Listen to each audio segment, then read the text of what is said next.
আমি নিয়মিত নামাজ পড়ার চেষ্টা করি, কিন্তু মোবাইলে নাটক সিনেমা দেখতেও ভালো লাগে, মাঝে মাঝে দেখি।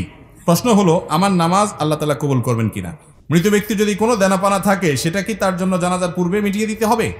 ফজরের নামাজ জামাতে আদায় করতে না পারলে ওই সময় বাড়িতে আদায় করা সম্পর্কে জানতে চাই। ফজরের নামাজ যদি আপনি জামাতে আদায় করতে না পারেন, তাহলে সেক্ষেত্রে বাড়িতে আপনার যারা আছেন আত্মীয় স্বজন, আপনার বউ বাচ্চা, তাদেরকে নিয়ে বা যারা আছে তাদেরকে নিয়ে জামাতে আদায় করবেন, একা একা করবেন না।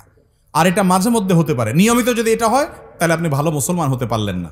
ফজরের নামাজ জামাতের সাথে যারা হাজির হয়, এরা হলো ওই এলাকার ওই মহল্লার ক্রিম মুসল্লি। ক্রিম মুসল্লি বুঝছেন? সবচেয়ে ভালো মানের মুসল্লি, ভালো মানের ইমানদার মুসলমান। যে মুসলমান ফজরের নামাজে হাজির হয়, যে মুসলমান অন্য ওয়াক্তে হাজির হয়, ফজরে হাজির হয় না, বুঝতে হবে এই মুসলমানে কি আছে, ভেজাল আছে। এই জন্য এ ক্লাসের মুসলমান হইতে হলে ফজরের জামাতে হাজির হইতে হবে। হঠাৎ একদিন আপনার মিস হতে পারে, এখন রাত 12টা পর্যন্ত যদি মোবাইল আর ফেসবুক টিপাটিপি করেন, তাহলে ফজর নামাজ চাইলেও জামাতে পড়তে পারবেন না। এই জন্য আগে আগে ঘুমাইতে হবে। আগে ঘুমানো স্বাস্থ্যের জন্য উপযোগী, সুন্নাহ সম্মত। দেরি করবেন না। মোবাইল টিপাটিপি করেন, দিনের বেলায় করেন। শয়তান দেখবেন মোবাইল টিপার মধ্যে সবচেয়ে বেশি মজাটা দেয় রাতে, ঠিক না? বিশেষ করে বিছানায় শুইবেন আর মোবাইলটা একটু আধা ঘন্টা 1 ঘন্টা টিপবেন না, এটা তো হতেই পারে না, ঠিক না ভাই? ঠিক। মোবাইলে মোনাজাত ধরে, মোনাজাত বুঝেন, এইভাবে 2 হাত দিয়ে ধরা মোনাজাতের মতোই তো।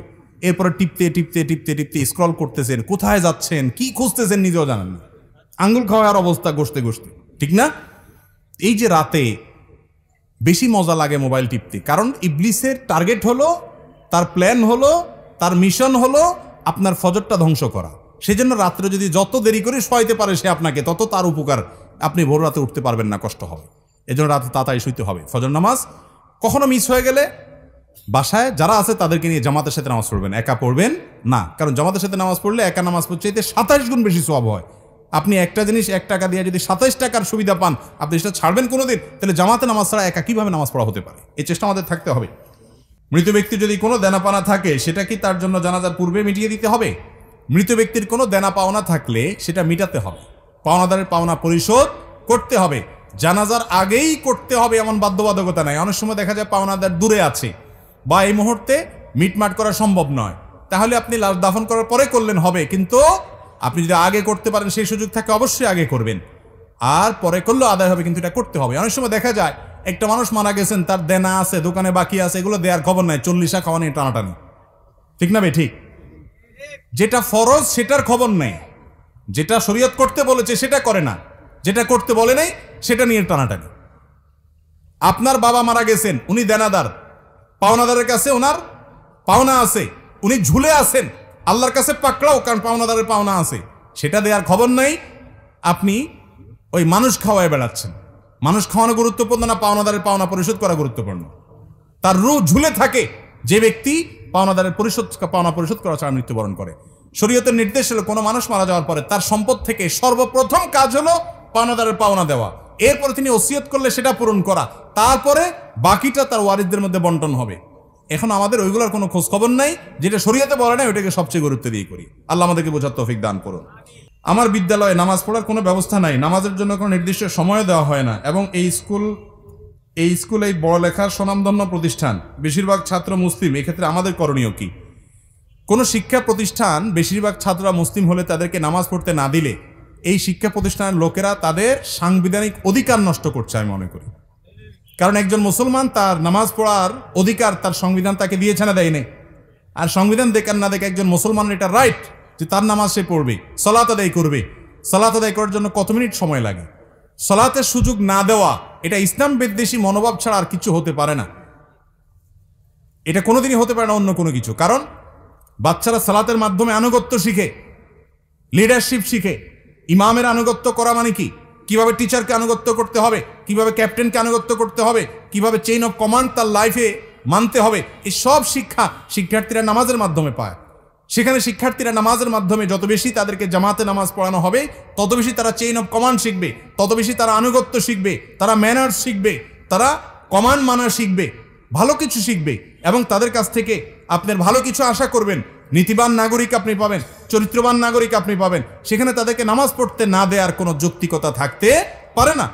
এরকম শিক্ষা প্রতিষ্ঠানের মান যতই ভালো হোক না কেন, কোনো অভিভাবক তার সন্তানকে এরকম শিক্ষা প্রতিষ্ঠানে দেওয়া জায়েজ নাই যে শিক্ষা প্রতিষ্ঠান তার সন্তানদেরকে শিক্ষার্থীদেরকে নামাজ পড়তে দেয় না, ইসলাম পালন করতে দেয় না।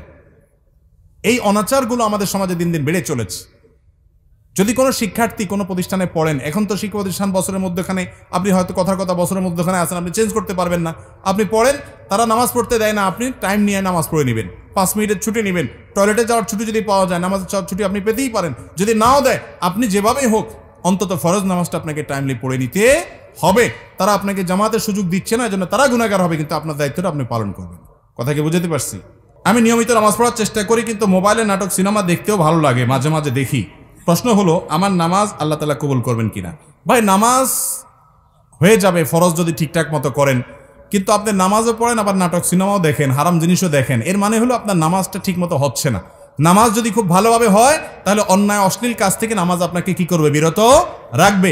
যদিও আপনার নামাজ ত্রুটিপূর্ণ, তারপর আপনি নামাজ ধরে রাখবেন, ধরে রাখলে একসময় ইনশাআল্লাহ আপনি এই অপরাধ থেকে, পাপের কাজ থেকে, হারাম থেকে সরে আসার সুযোগ লাভ করবেন ইনশাআল্লাহ। আপনাকে ট্র্যাকে থাকতে হবে, চেষ্টা ছাড়া যাবে না, চেষ্টা থাকতে হবে, একসময় আল্লাহ তৌফিক দিবেন। আর মনে রাখবেন, আপনি নামাজ পড়ছেন, আল্লাহর কাছে ইবাদত নিবেদন করছেন, আবার যে কাজগুলো করছেন সেগুলো আল্লাহ, হারাম কাজগুলো করছেন সেগুলো আল্লাহ নিষেধ করেছেন। যে আল্লাহর নির্দেশ পালন করতে গিয়ে নামাজ পড়ছেন, সে আল্লাহর নির্দেশ পালন করতে গিয়ে আপনার চোখকে হেফাজত করতে হবে, কারণ দুইটাই কার নির্দেশ? আল্লাহর নির্দেশ। হারাম জিনিস দেখাতে সাময়িক আরাম হয়, স্থায়ী আরাম হয় না। চুলকানির মতো, যখন চুলকাবেন খুব মজা লাগবে, চুলকানি শেষ, এরপরে জ্বলবে।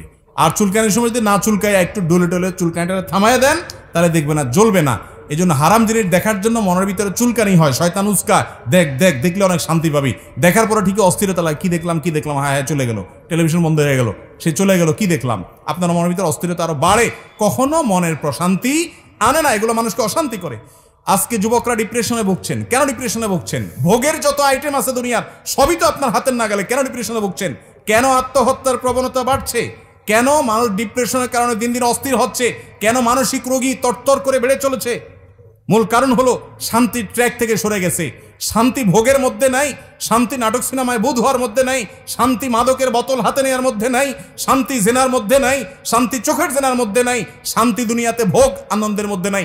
শান্তি হলো আল্লাহর আনুগত্যের মধ্যে থেকে যতটুকু বৈধ ভোগ আছে ততটুকু করার মধ্যে। যে ব্যক্তি বিবাহের মাধ্যমে তার যৌন চাহিদাকে পূরণ করে এবং হালাল পথ ছাড়া হারাম পথে যায় না, আল্লাহ তাআলা তাকে শান্তি দেন। যে অশান্তির পথে যায়, হারাম পথে যায়, অবৈধ পথে যায়, আল্লাহ তাআলা তাকে শান্তি দেয় না। এই জন্য একের পর এক দেখবেন চেঞ্জ করতে থাকে তার লাইফ পার্টনার, কিন্তু শান্তি কোথাও পায় না, ডিপ্রেশনে ভুগতে থাকে। আল্লাহর কসম, এই দুনিয়াতে ভোগে আল্লাহ শান্তি রাখেন নাই, ত্যাগে শান্তি রেখেছেন, আল্লাহর নির্দেশ মানার মধ্যে শান্তি রেখেছেন। আলা বিযিকরিল্লাহি তাতমাইন্নুল কুলুব। যুবকরা শান্তি পাচ্ছেন না, ডিপ্রেশনে ভুগছেন, আল্লাহর ছায়াতলে আসেন। আমি শপথ করে বলছি, আপনি কোরআন হাতে নেন, কোরআন বুঝেন, আল্লাহর সাথে কথা বলেন, নামাজে দাঁড়ান, দীর্ঘ সময় কথা বলেন, সেজদায় গিয়ে আল্লাহর সাথে কানাঘুষা করেন, ভোর রাতে উঠে দোয়া করেন। আমি শপথ করে বলছি, আপনি যে শান্তি পাচ্ছেন, পৃথিবীর কোনো মিলিয়নার, কোনো বিলিয়নার সে শান্তি পায় না, সে শান্তির ধারে কাছেও যেতে পারে না যদি আল্লাহর আনুগত্য তার মধ্যে না থাকে। চেষ্টা করবো না ইনশাআল্লাহ? আল্লাহ তাআলা আমাদেরকে আমলের তৌফিক দান করুন।